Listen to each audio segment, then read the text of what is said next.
Vor mehr als 5000 Jahren verstarb dieser Mensch im heutigen Kolumbien.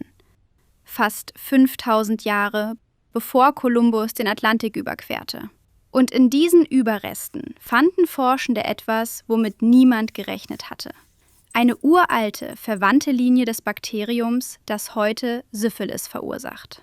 Das ist unpraktisch, denn seit mehr als 5 Jahrhunderten erzählt Europa lieber eine einfachere Geschichte.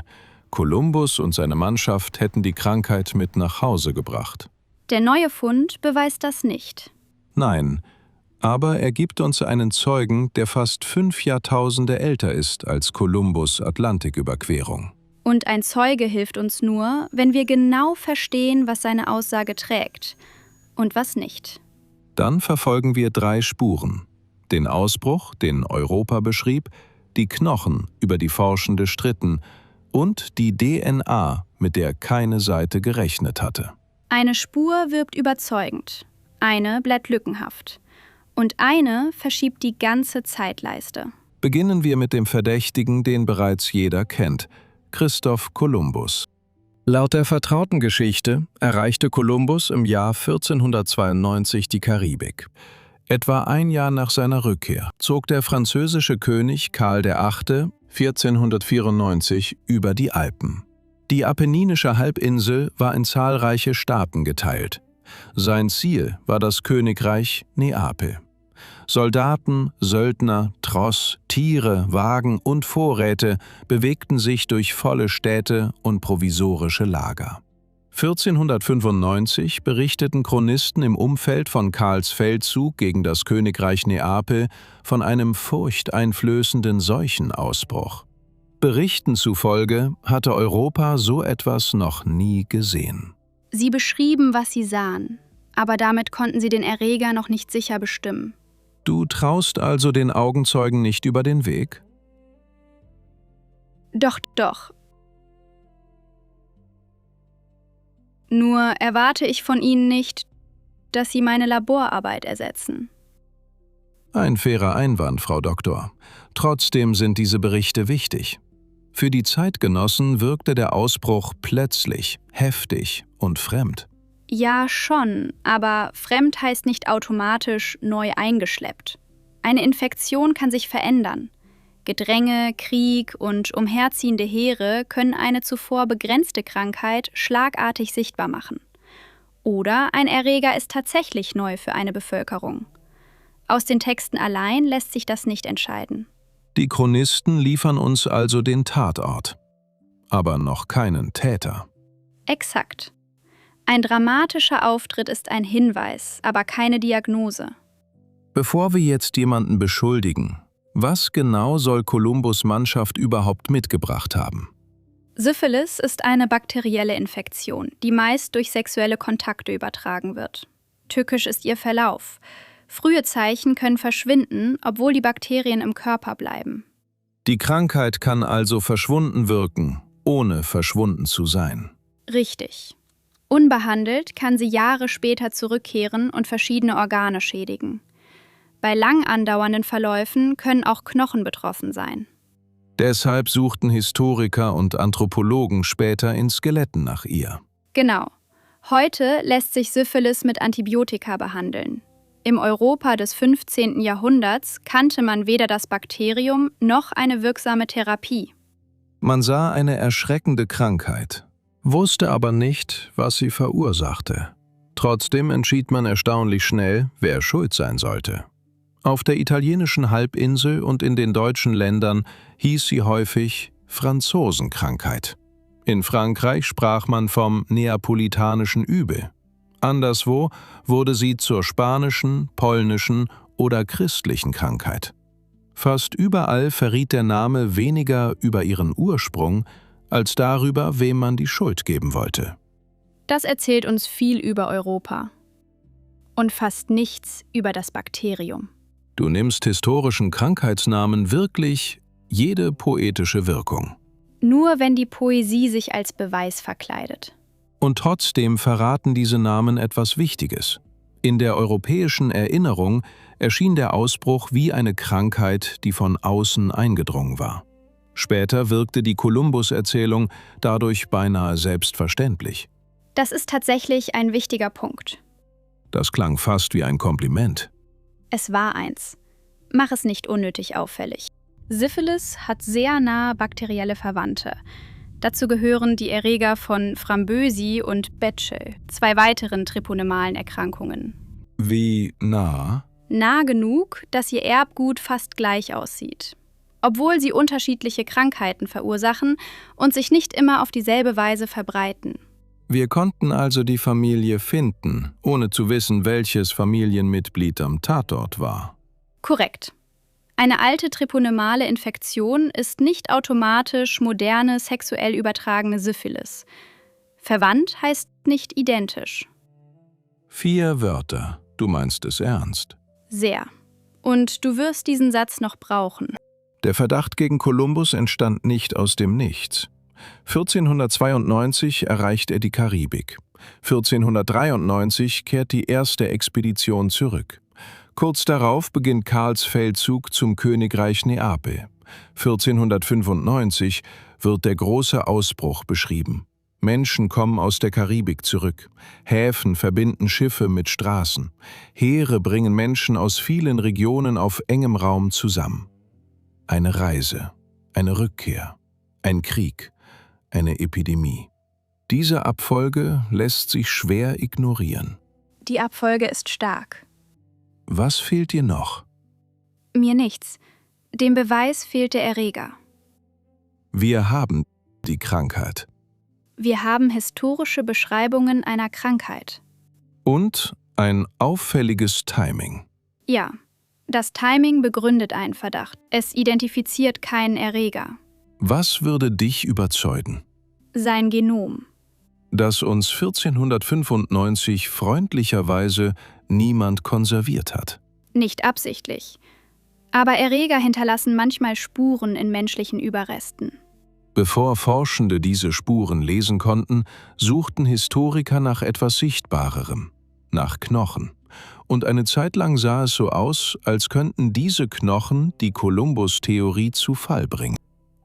Manche lang anhaltenden Infektionen hinterlassen dauerhafte Veränderungen am Skelett. Treponemale Erkrankungen können Knochen schädigen. In Europa und anderen Teilen der alten Welt fanden Forschende Überreste mit Veränderungen, die zu einer solchen Erkrankung passen. Einige schienen aus der Zeit vor 1492 zu stammen.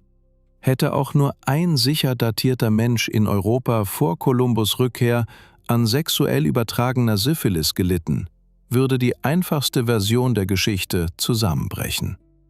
Das Wort sicher trägt hier ziemlich viel Gewicht. Ich hatte gehofft, du würdest genau dieses Wort überhören. Die Knochen stellen uns vor 3 Probleme. Erstens, die Diagnose. Verschiedene Krankheiten können ähnliche Veränderungen verursachen. Eine Läsion kann für eine treponemale Erkrankung sprechen, ohne sexuell übertragene Syphilis zu beweisen. Zweitens, die Datierung. Schon ein kleiner Fehler kann ein Skelett von vor Kolumbus nach Kolumbus verschieben. Drittens, die genaue Linie. Selbst echte Knochenschäden verraten meist nicht, welche bakterielle Linie sie verursacht hat. Dann haben die Knochen nicht versagt. Nein. Wir haben von ihnen eine Antwort verlangt, die sie allein nicht geben konnten. Vielleicht sollten die Knochen den Erreger gar nicht identifizieren. Was meinst du? Sie bewahren, was mit dem Körper geschah. Der Erreger bewahrt seine eigene Familiengeschichte. Genau das kann ein Genom sichtbar machen. Ich halte fest, das war Zustimmung. Nur für die Akte. Alte bakterielle DNA überlebt nur in Fragmenten. Wenn genügend echte Stücke erhalten sind, können Forschende sie vergleichen und rekonstruieren, wie eine Linie mit anderen verwandt war. Sie kann zeigen, ob ein Erreger in einen bekannten Ast gehört oder ob sich seine Linie viel früher abgetrennt hat. Der Knochen bewahrt also die Folgen im Körper. Das Genom bewahrt den Stammbaum. Exakt. Aber ein Stammbaum ist keine vollständige Krankenakte. DNA verrät uns nicht automatisch jedes Symptom und auch nicht exakt, wie sich eine uralte Infektion verbreitete. Sie benennt die Verwandtschaft, aber nicht zwangsläufig die Tat. Genau. Dann tauchte der älteste genetische Zeuge des Falls auf. Auf den ersten Blick schien er alles zu entscheiden. Am Fundort Tequendama I, einem Felsunterstand im heutigen Kolumbien, gewannen Forschende ein ungefähr 5500 Jahre altes Genom von Treponema pallidum. Es ist das bislang älteste bekannte Genom dieser Bakterienart. Doch die Linie passte nicht sauber in die heutigen Äste von Syphilis, Framboesi oder Bacille. Sie hatte sich früher abgetrennt, als tief abzweigende Schwesterlinie, noch bevor sich diese späteren Formen auseinanderentwickelten. Somit ist der Fall abgeschlossen. Syphilis kam aus Amerika. Nur wenn wir Verwandtschaft und Identität gleichsetzen. Du bist zu berechenbar. Der Fund beweist, dass in Amerika schon Jahrtausende vor Kolumbus eine sehr alte Linie von Treponema pallidum existierte. Er beweist nicht, dass dieser Mensch genau jene sexuell übertragene Form trug, die später in Europa beschrieben wurde. Ein Verwandter unseres Verdächtigen. Ein sehr alter Verwandter. Aber nicht der Verdächtige selbst. Zumindest können wir ihn nicht so genau bestimmen. Du hast ein bemerkenswertes Talent, ein schönes Ende zu verhindern. Ich bevorzuge ein Ende, das eine Prüfung übersteht. Und dann hatte das Skelett noch eine Überraschung.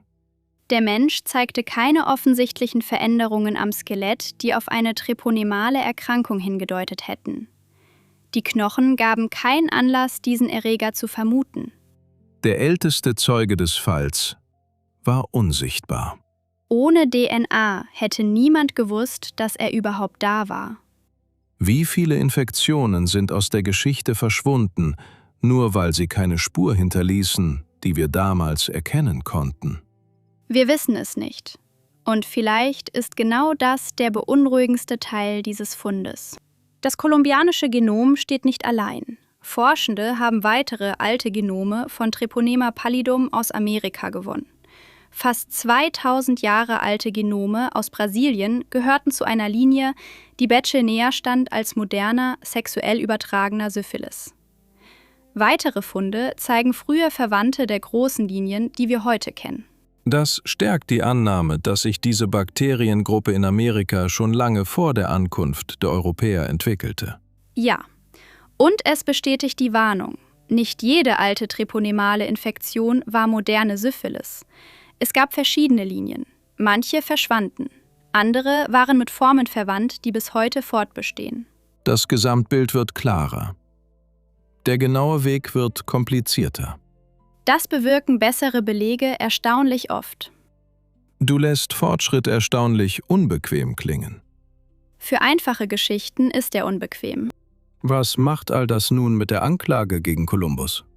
Folgendes lässt die Beweislage wirklich zu. Treponema pallidum war in Amerika schon Jahrtausende vor dem europäischen Kontakt vorhanden und entwickelte dort verschiedene Linien. Der 5500 Jahre alte Mensch lässt sich jedoch nicht mit moderner, sexuell übertragener Syphilis diagnostizieren. Und es gibt kein Genom aus Kolumbus' Mannschaft, das beweist, dass gerade sie den Erreger der europäischen Epidemie nach Europa brachte. In der alten Anklage steckten also zwei verschiedene Fragen. Gab es Formen von Treponema pallidum in Amerika schon vor Kolumbus? Ja, seit Jahrtausenden. Können wir beweisen, dass Kolumbus' Seeleute persönlich moderne Syphilis nach Europa brachten? Nein, nicht direkt. Kolumbus bleibt also wegen der auffälligen zeitlichen Abfolge ein Verdächtiger. Nicht, weil wir biologische Beweise hätten, die seine Mannschaft überführen. Genau. Die uralte Geschichte des Bakteriums in Amerika und die Behauptung, gerade diese Seeleute hätten es nach Europa gebracht, sind nicht dasselbe. Die Geschichte wollte einen Schuldigen. Die Belege geben uns stattdessen eine viel ältere Geschichte. Jahrhundertelang fragte man, wer schuld war. Das Genom stellt die bessere Frage. Welche? Wie lange begleiteten uns solche Erreger schon, bevor jemand daran dachte, ihnen einen Namen zu geben? Kolumbus kann weiterhin zu dieser Geschichte gehören. Aber er ist nicht mehr ihr Anfang. Jede Krankheit hinterlässt Spuren. Wir verfolgen sie zurück. Und die nächste Spur führt uns in ein Massengrab aus der Zeit des Schwarzen Todes.